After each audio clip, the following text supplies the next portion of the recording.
like books. Books are great. Let's go we'll read some books. Alright, welcome back. Part 2 for Boundaries. When to say yes, how to say no. By Henry Cloud and John Townsend. We were going through the life of this lady named Sherry, and my goodness. Is it stressful?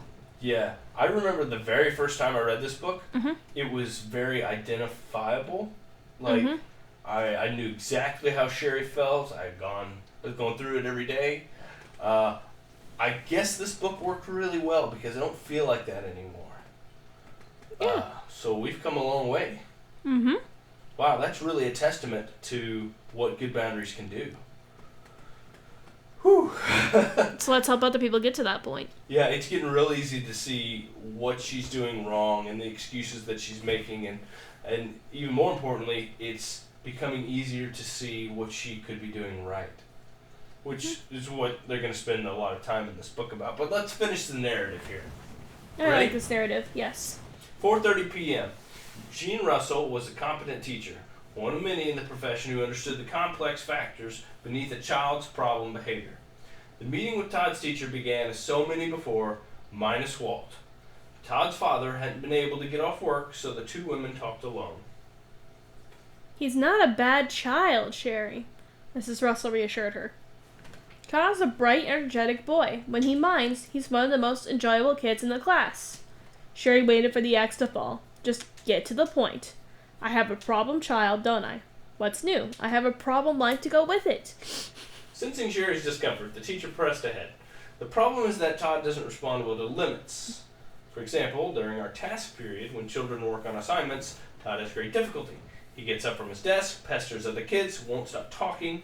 When I mention to him that his behavior is inappropriate, he becomes enraged and obstinate. Sherry felt defensive about her only son. Maybe Todd has an attention deficit problem, or he's hyperactive. Miss Russell shook her head. When Todd's second grade teacher wondered about that last year, psychological testing ruled that out. Todd stays on task very well when he's interested in the subject. I'm no therapist, but it seems to me he's just not used to responding to rules. Now Sherry's defensiveness turned from Todd to herself. Are you saying this is some sort of home problem? Miss Russell looked uncomfortable. As I said, I'm not a counselor.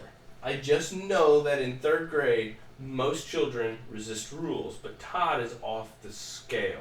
Anytime I tell him to do something he doesn't want to do, it's World War III. And since all his intellectual and cognitive testing comes out normal, I was just wondering how things were at home. Sherry no longer tried to hold back the tears. She buried her head in her hands, wept compulsively for a few minutes, feeling overwhelmed with everything. We call that ugly crying. Yeah, that's an ugly cry.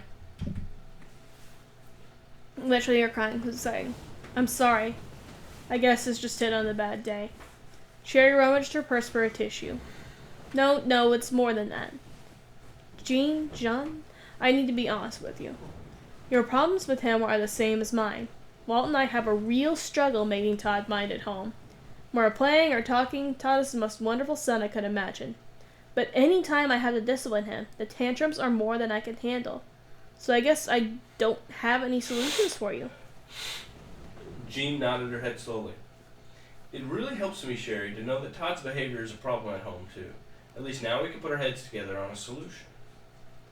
5:15 p.m.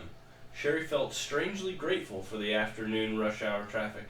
At least there's no one tugging on me here, she thought. She could use the time to plan around her next crisis. Kids, dinner, Jeff's project, church, and Waltz. 3:60 no scope p.m. Oh, brace yourself like a man. I remember this part. For the fourth and last time, dinner's ready. Sherry hated to scream, but what else worked? The kids and Walt always seemed to shuffle in whenever they felt like it. More often than not, dinner was cold by the time everyone was assembled. Sherry had no clue what the problem was. She knew it wasn't the food, because she was a good cook. Besides, once they got to the table, everyone inhaled it in seconds. Everyone but Amy. Watching her daughter sit silently, picking distractedly at her food, Sherry again felt uneasy. Amy was such a lovable, sensitive child. Why was she so reserved?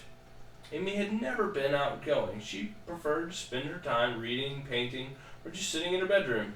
Thinking about stuff. What kind of stuff?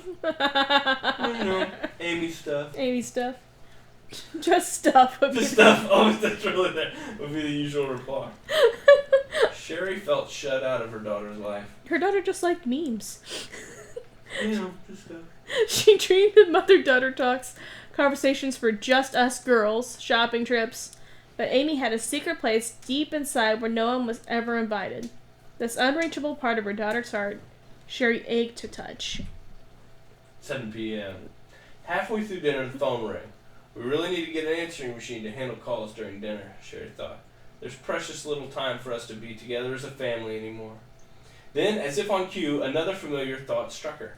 It might be someone who needs me. As always, Sherry listened to the second voice in her head and jumped up from the table to answer the phone. Her heart sank as she recognized the voice on the other end. I hope I'm not disturbing anything, said Phyllis Renfro, the women's ministry leader at church. Certainly you're not disturbing anything, Sherry lied again. Sherry, I'm in deep water, Phyllis said.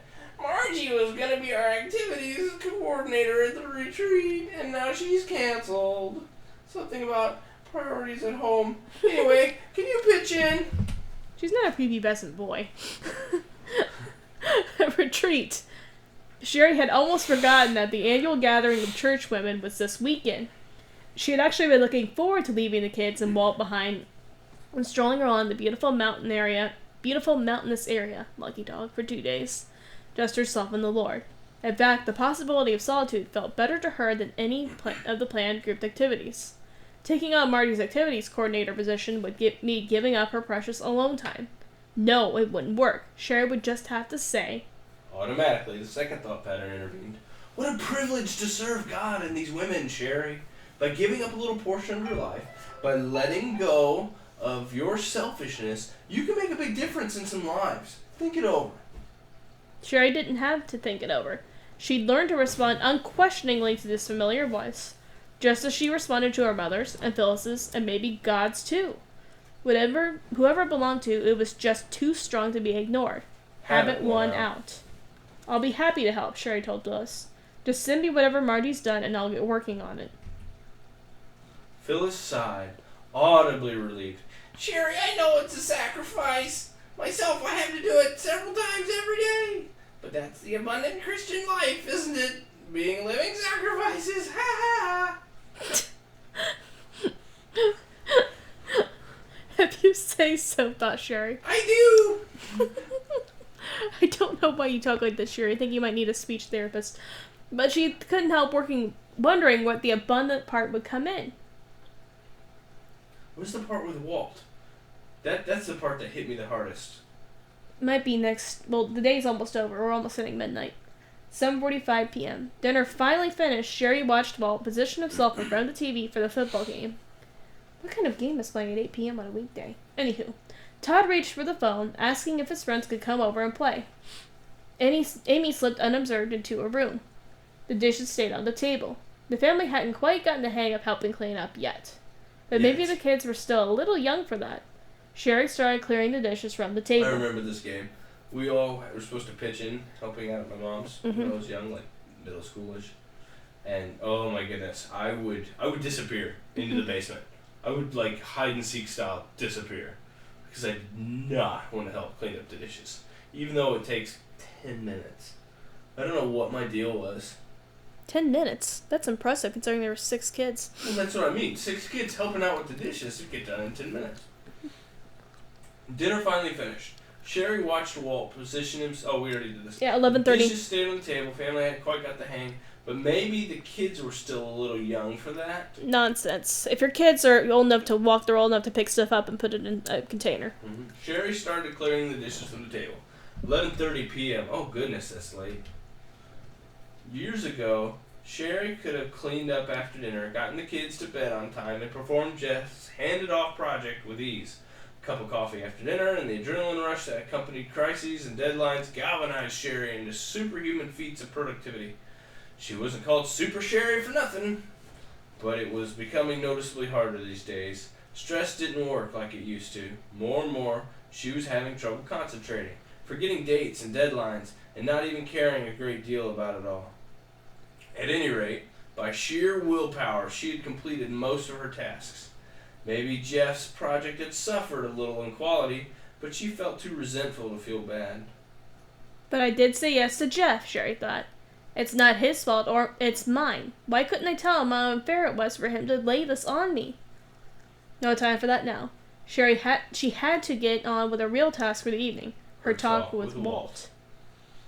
Her and Walt's courtship and early marriage had been pleasant. Where she'd been confused, Walt had been decisive.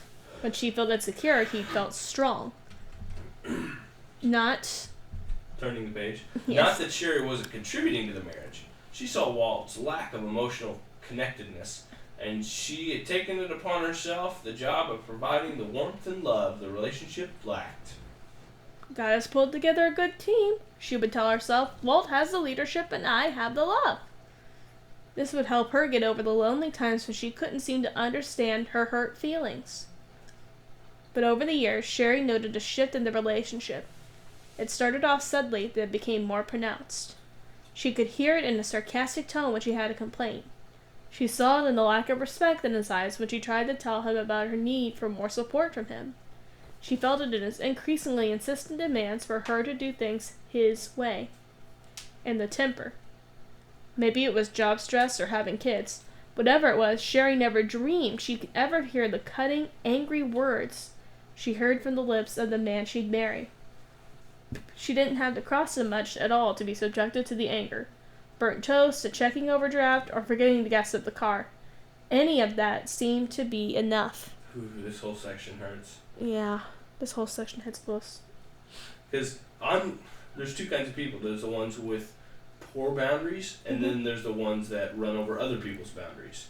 Walt's obviously a runner over, and I'm like that. I don't respect people's boundaries unless they're very firm with them. And I love you, and I was so afraid I didn't want to run over you because I love you. And so I sacrificed the potential I would have to manipulate you. I sacrificed my control over you when I decided that we should read this book together. You know? Yeah. I willingly gave that up for you because I don't want to be guilty of this. So, I'm glad we're And I don't want to be guilty of having you run over my boundaries or letting you run over, if that makes sense. Yeah. Because you don't like the way it makes you feel, and you know I don't like the way it makes me feel. Mm-hmm. So, I'm glad we're going through this again. A refresher would be good. Mm-hmm. We're definitely Pre-certification. Strides. We've come so far, Karen. Mm-hmm. It all pointed to one conclusion. The marriage was no longer a team, if it had ever been one. It was a parent-child relationship, with Sherry on the wrong end. At first she thought she was imagining things. There I go again, looking for trouble when I have a great life, she told herself. That would help for a while, until Walt's next temper attack. Then her hurt and sadness would tell her the truth her mind wasn't willing to accept. Finally realizing that Walt was a controlling person, Sherry took the blame upon herself. I'd be that way too if I had a basket case like me to live with, she'd think.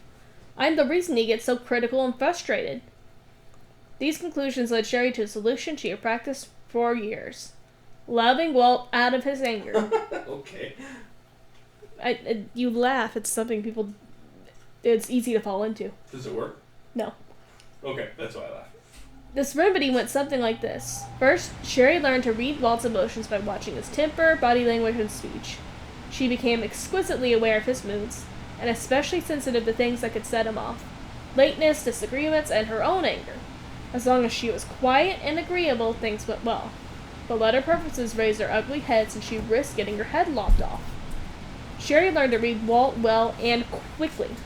After sensing that she was crossing an emotional line, she would employ stage 2 of loving Walt. She did an immediate backtrack, coming around to his viewpoint, but not really. Quietly holding her tongue, or even outrightly apologizing for being hard to live with, all helped. Stage 3 of loving Walt was doing special things for him to show that she was sincere. This might mean dressing more attractively at home. And making his favorite meal several times a week. Didn't the Bible talk about being this kind of wife? The 3 steps of loving Walt worked for a time, but the peace never lasted. The problem with loving Walt out of his anger was that Sherry was dead tired of trying to soothe Walt out of his tantrums. Thus, he stayed angry longer, and his anger isolated her more from him. Her love for her husband was eroding. She felt that no matter how bad things were, God had joined them and that their love would get them through. But in the past few years, it was more commitment than love. When she was honest, she admitted that many times she could feel nothing at all towards Walt but resentment and fear. And that's what tonight was all about. Things needed to change. Somehow, they needed to rekindle the flames of their first love. Next time on WeRead. Oh boy. Buckle in. One day it occurred to me that we watch way too much TV, video games, and DVDs, while good and fun aren't just empty. About that time Karen came to me and she confessed that she'd like us to read, and for our family's sake she began to plead. And since I can't get by on my looks, we agreed and said, let's go read some books.